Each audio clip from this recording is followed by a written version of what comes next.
What's going on, guys? It is DigiWatch TCG coming to you with another video. Now, we are just on the cusp of BT9, and I figured this would be a good idea for a video.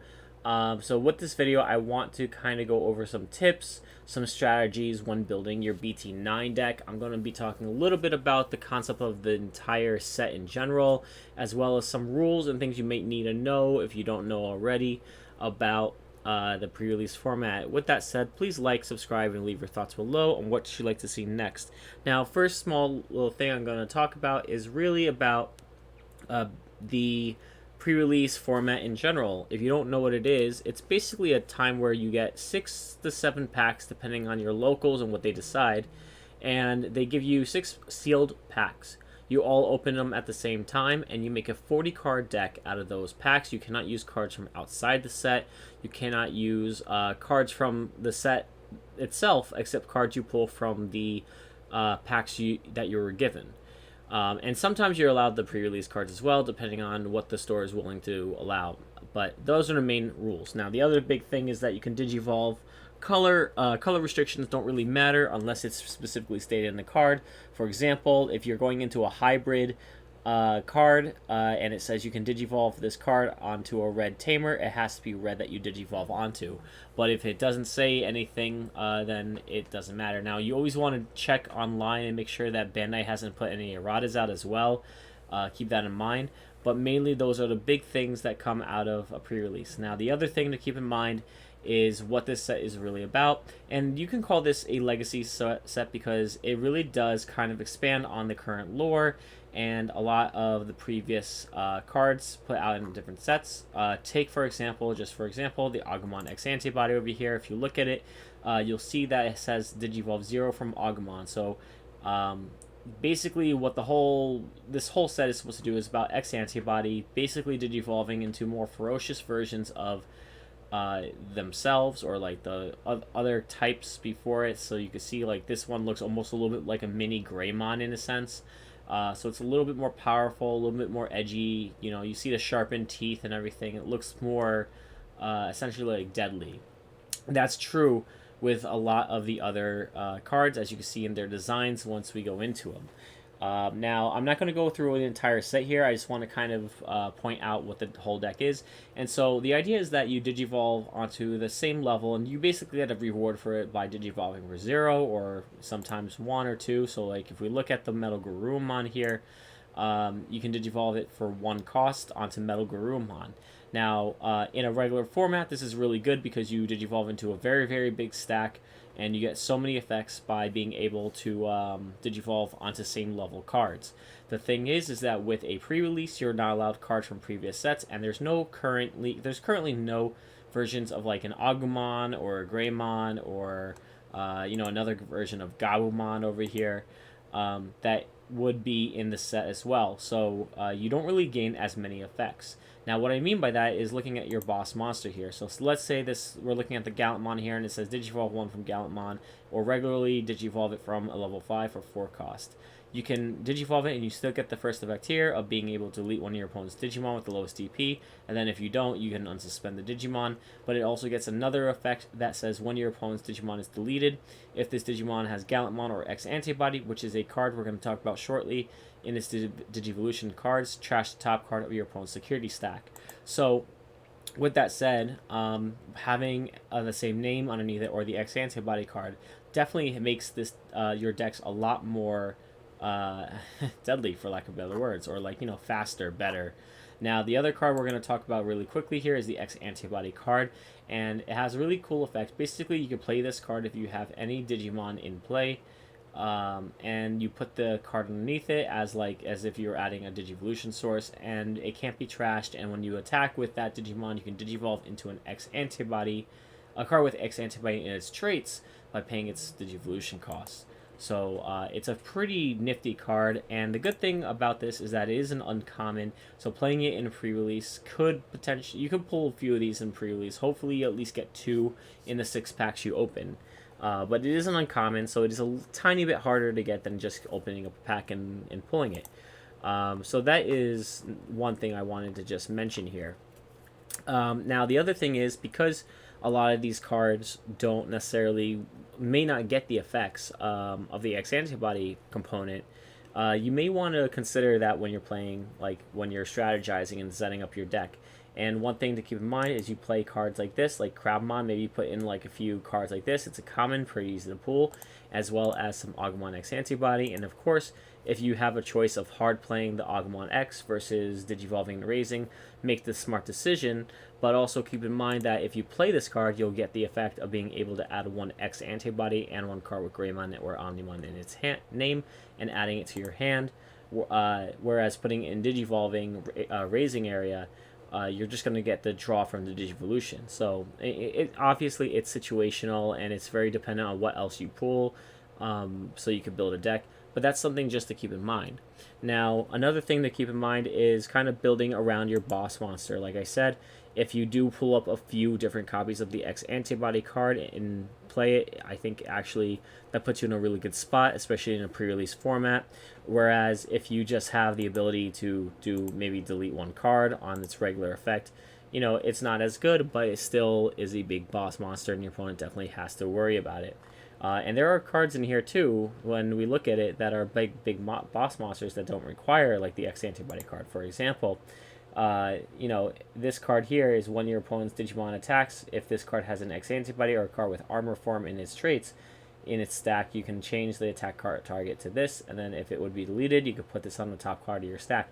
Now, while this is a really cool card, the thing you want to keep in mind is that you can only use it really with these two armors over here, which is Nefertimon and Pegasusmon, which still is pretty easy to pull because this one, well, actually, I take that back. They're both uncommon, so it's a little harder to pull. But that's what I'm talking about. You can easily, you know, play these cards with the armor in its traits underneath it, and so you can be able to trigger that other effect as well, because if it's X Antibody. And there is a card over here called the Awakening of the Gold Digizoid that lets you automatically digivolve right into it with a card with armor in its traits. So that could also be another strategy you do, kind of seeing if you pull enough of the armors. And I'm going to talk about actually a strategy I was thinking about as well with this. So let's say you get unlucky, unfortunately, you don't pull a lot of the X Antibody spell card, or spell card option card, and you basically play it under one of your Digimon. Well, another strategy can go into a little bit more of a rookie or champion rush type of strategy. You have some really cool cards here. Cos Gamamon is one of them. I'm sorry if I'm pronouncing that wrong, but it's Cosgramamon, which it cannot be blocked, as well as Tesla Jellymon, that at the end of the attack, you can trash 2 cards in your hand to unsuspend this Digimon. So you can get a Digimon with 6,000 DP and be able to swing with it. Additionally, because you can Digivolve on top of everything, you can also gain effects off of smaller Digimon in this set here. Now, I don't really think there's too many level 3s that have an effect, but it's something just to think about as well. Now, going on to some other cards in this set that you can think about, as I said, you can make an Armor Rush deck. You can even combine the strategies of doing the Tesla and the Armor Rush, and if you pull those, and you can even actually combine that with more of some of the purple cards, because purple cards like being played from trash, and there are a couple of purple options over here that do play from trash sometimes. So, like, for example, one of your Digimon can Digivolve into a Digimon from your trash with Dex in its name by paying its memory cost. So, that is something that you can actually do with this card, as long as you have a purple card. And you can play that with, like, this one. Where was it over here? The Tesla, right? So, like, strategy, swing in twice, or swing twice with this Tesla, and then you maybe want to go into a level 5. And so you can have some level 5s here, which are actually pretty cool. So you can go into the Dex Doroman, and even though you don't necessarily have that card in its stack, you can still gain some effects by it, by trashing one card with Dex in its name, or x-antibody in its traits from your hand, gaining a memory, you know, trying to kind of do things like that. You can even go into other things here that are not necessarily related, but, you know, that could be a strategy of if you pull a few deck solutions, and then you also pull, like, cards like, where are you now? Tesla. So that's just something to keep in mind as a possible alternative strategy. Just going through a few other things here. Unfortunately, with all these effects, since we don't have like the other level 4s or 5s or 6s that you can component, you still have pretty decent effects. Like you do have this being able to have Blitz when digivolving. You do have this being able to delete opponent's Digimon or gaining like some kind of effect, or even Security +1. Those are still really powerful effects. But if you end up pulling the option, they'll make it a little bit better. Going into some other cards here, you do have some of the Leomon support, and actually one card that you definitely want to play, you may want to consider playing a few copies if you pull them, is going to be the Doroman here. So this is a trash one card with x-antibody and its traits, and because we're not really looking at color at the moment, then you can really trash any card that you get from any color here that has the x-antibody and its traits. So that can get you some extra draws. Additionally, you have boss monsters here like Gaiomon,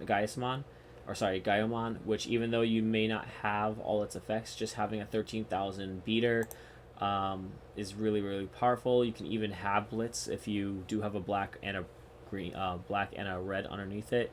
You do have Ophanimon here. Now, unfortunately, for a pre-release, this actually does require a yellow 6 and a purple 6. But if you end up pulling a few of these, maybe you can make it work. Maybe you can play more of a yellow-purple type of build. Maybe you make a Magnamon build with a Rugomon. I don't really know how to say this card. And then, you have your other card. Now, if you pull the Dexmon here, you are in a really good spot in the pre-release as well, because this is a board wipe that's very easy to play, and it kind of deletes your opponent's board, and it's very hard to out.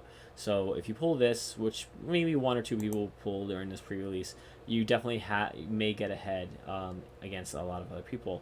Now, some of the other cards to keep in mind are the Tamers here. Now, this is really cool that red and yellow works really well with pre-release, because there are some really good red and yellow options here. So you could kind of play a security control type of build. So this is if you have 3 or fewer in your security, you gain 1. If your opponent has 3 or 4 less in your security, you gain 1. So it's a memory.